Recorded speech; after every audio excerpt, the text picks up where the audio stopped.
融資申請人嘅資質同埋呢個信用評分會唔會影響到香港申請呢個融資嘅呢？答案係會嘅嚇，尤其是係國內嘅老闆，因為點解呢？香港呢，其實我哋都有分兩種借錢嘅模式嘅。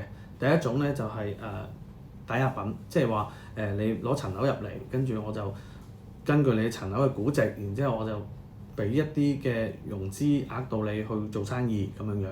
另外一種咧就我哋經常會做嘅嘢啦，就係信用貸款啦。我哋咧就係透過香港政府嗰個1800萬嘅擔保計劃，去幫客戶咧去攞呢一個嘅信用額度嘅嚇。咁所以嗰個額度咧最多咧係有1800萬嘅嚇。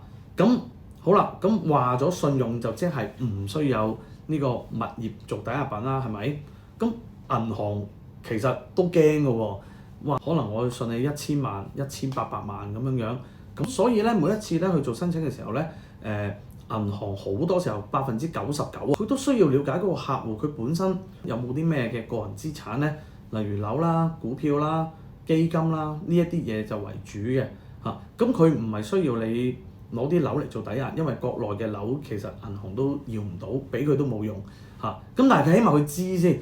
如果你話你做1億生意，你一層樓都冇嘅，只係答案得兩個啫。一就係你經營不善，因為你做咁大生意，樓仔都冇間。二就係你盤生意其實唔係好賺錢。往往好多時候就係睇下佢呢一啲咁樣嘅細節上面嘅嘢，去嚟做一個評估嘅參考。好啦，咁呢個信用評級重唔重要咧？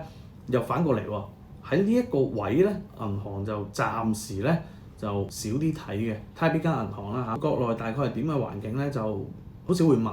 如果你係香港人又唔同喎，香港人咧佢係有機會會攞你個個人信貸評分喎，即係等於你哋國內嗰個信貸評分啦。香港有嘅都，咁佢哋都會睇，咁呢個都係會係借唔借俾你嘅其中一個考慮嘅因素。但係國內嘅老闆咧，佢哋就唔睇呢一樣嘢，淨係睇國內嘅老闆有幾多資產，去旁敲側擊究竟佢應該要信你幾多，呢個都幾緊要。